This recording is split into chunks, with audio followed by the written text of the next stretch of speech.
Welcome to Democracy Now!, democracynow.org, The War and Peace Report. I'm Amy Goodman. President Trump called Monday for Mexico to deport Central American asylum seekers, a day after U.S. Border Patrol officers fired tear gas on a group of migrants in Tijuana as they attempted to cross the heavily militarized border near San Diego.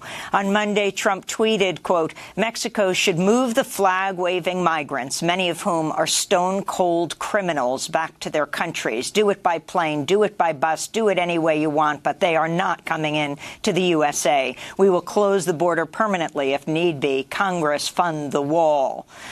Mexico has asked the U.S. to investigate the use of tear gas on children. Speaking from Mississippi Monday, Trump defended the tear gassing for a second time and placed the blame on parents of migrant children, suggesting some people with children aren't guardians but so-called grabbers who simply use the children to gain asylum. Why is a parent running up into an area where they know the tear gas is forming and it's going to be formed, and they're running up with a child? And in some cases, you know, they're not the parents. These are people, they call them grabbers. They grab a child because they think they're going to have a certain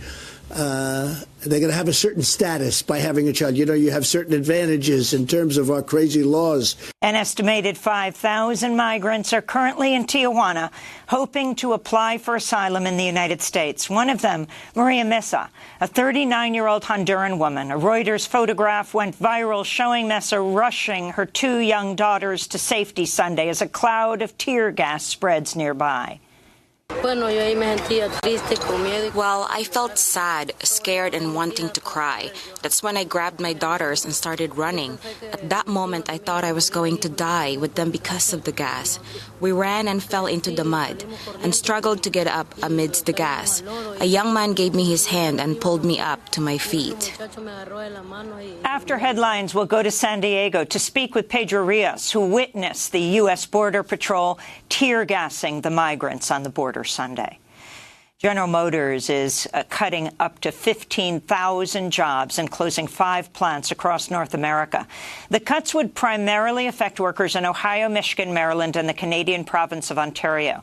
GM says it'll cease production on 6 of its car models in response to low sales and focus on the development of electric and driverless cars. Democratic Ohio Senator Sherrod Brown called the move corporate greed at its worst, adding, the company reaped a massive tax break from last year's GOP tax bill and failed to invest that money in American jobs, unquote. President Trump called the news not good Monday and said that GM better put something else in to replace the lost manufacturing jobs. Trump's repeatedly taken credit for reviving American manufacturing and creating jobs. In 2017, at a speech near the GM plant in Youngstown, Ohio, he told supporters jobs were all coming back. He told locals, quote, don't move, don't sell your house.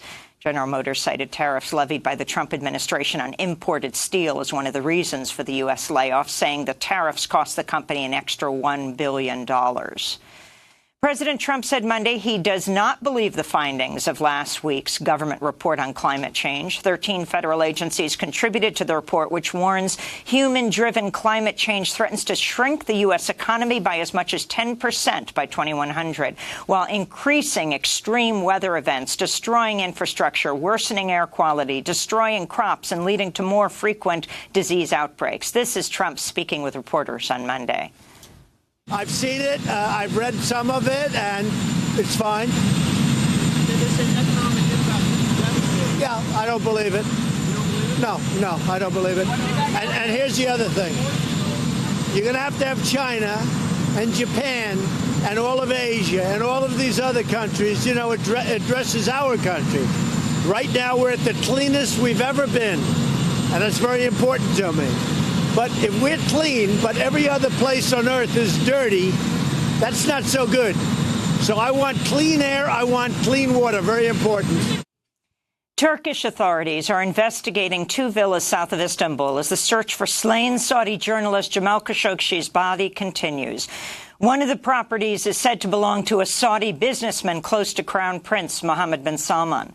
The businessman, Mohammed Ahmed Al Fawzan, reportedly spoke to one of the Saudi agents involved in Khashoggi's murder one day before Khashoggi entered the Saudi consulate in Istanbul, October 2nd, where he was killed. Meanwhile, the Saudi Crown Prince has reportedly asked Turkish President Recep Tayyip Erdogan to meet at this week's G20 summit in Argentina. This comes as Human Rights Watch is asking Argentina to investigate the Crown Prince for Khashoggi's murder, as well as Saudi war crimes in Yemen. Argentina recognizes universal jurisdiction for war crimes and torture, which means they would be able to press charges against the Crown Prince once he's on Argentine soil. ABC News is reporting Trump advisor and son-in-law Jared Kushner urged the White House to inflate the numbers of a possible arms deal with Saudi Arabia in order to strengthen the image of the two countries' alliance. Kushner allegedly pushed for the administration last year to use the number of $110 billion in possible arms sales rather than the $15 billion figure officials believed was more accurate. CNN is reporting the U.S. has, quote, slammed the brakes on a UN Security Council resolution on a ceasefire in Yemen. The move is reportedly part of the Trump administration's fear of compromising the U.S. relationship with Saudi Arabia, but seems to counter recent statements by both the U.S. ambassador to the UN, Nikki Haley, and senior White House officials. Defense Secretary Jim Mattis and Secretary of State Mike Pompeo last month called for a ceasefire. The NATO-led mission in Afghanistan is reporting that 3 U.S. service members have been killed and 3 others wounded after an explosive device detonated today near the central Afghan city of Ghazni. A U.S. civilian contractor was also reportedly wounded in the blast. Ukraine has declared martial law in parts of the country following Russia's attack on 3 Ukrainian ships Sunday. The bill passed in Ukraine's parliament Monday gives President Petro Poroshenko extensive powers as tensions with Russia are at their highest since Russia's invasion and illegal annexation of Crimea in 2014. In response to the crisis, U.S. Ambassador to the UN, Nikki Haley, called an emergency meeting of the Security Council, calling it yet another reckless escalation, Russian escalation, and no way for a law-abiding civilized nation to act. President Trump, on the other hand, said he was, quote, not happy about it at all, but refused to condemn Russia's actions. Trump is planning to meet Russian President Vladimir Putin at the G20 later this week over the objections of many U.S. lawmakers. Trump's last meeting with Putin in Helsinki in June was held off the record with only a pair of translators allowed into the closed-door meetings. In a court filing Monday, the Office of Special Counsel Robert Mueller said former Trump campaign chair Paul Manafort repeatedly lied to investigators, invalidating his plea deal. The court documents do not detail the lies, but prosecutors for the special counsel and Manafort's lawyers have asked the judge in the case to move to sentencing Manafort. Meanwhile, former Trump advisor George Papadopoulos reported to federal prison in Wisconsin Monday to start a 14-day sentence. Papadopoulos pleaded guilty last year to lying about his communications with Russian contacts during the 2016 presidential campaign. Utah Republican Congressmember Mia Love slammed President Trump in her concession speech Monday after losing her congressional seat to Democrat and Salt Lake County Mayor Ben McAdams. This is Love responding to a question about Trump's lack of support for her campaign. This gave me a clear vision of his world as it is. No real relationships, just convenient transactions.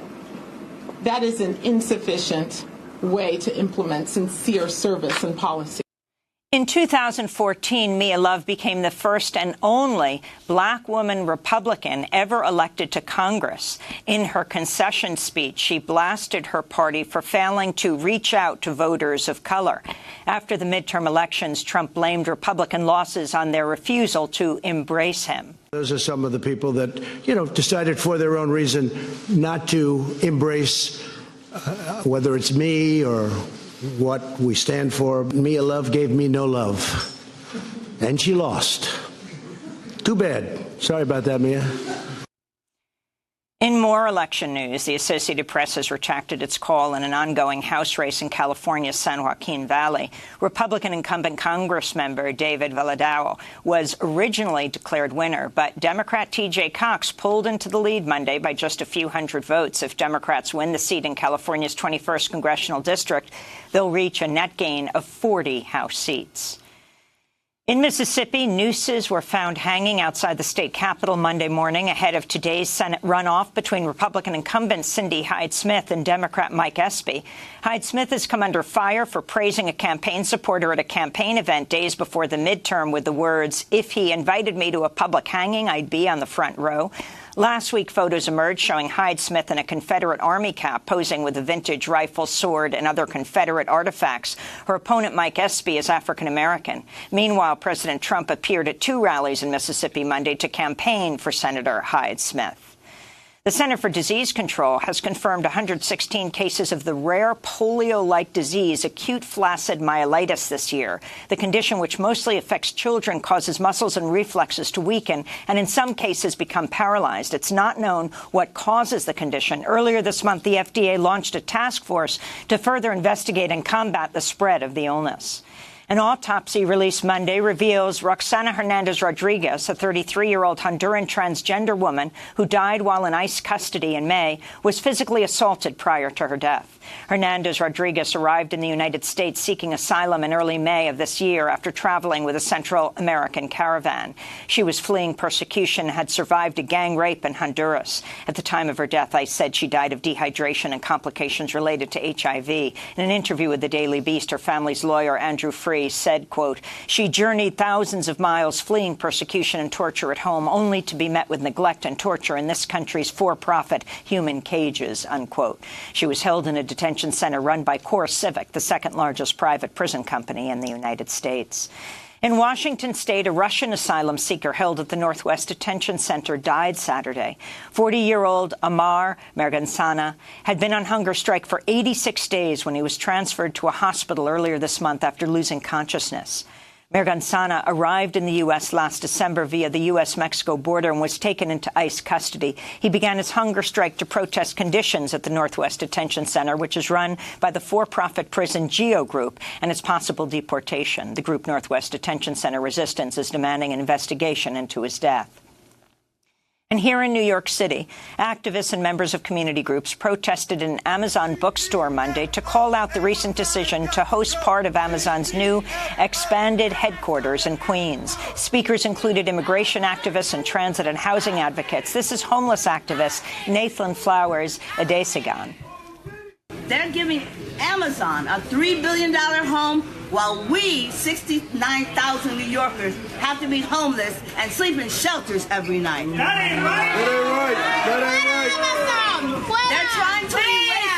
They're trying to erase us from New York because so many of us have been evicted and pushed out of our neighborhoods as shiny new buildings go up all around us. We can't afford to live in them. That is set to get worse when Amazon comes here. And those are some of the headlines. This is Democracy Now!, democracynow.org, The War and Peace Report. I'm Amy Goodman. And I'm Juan Gonzalez. Welcome to all of our listeners and viewers across the country and around the world.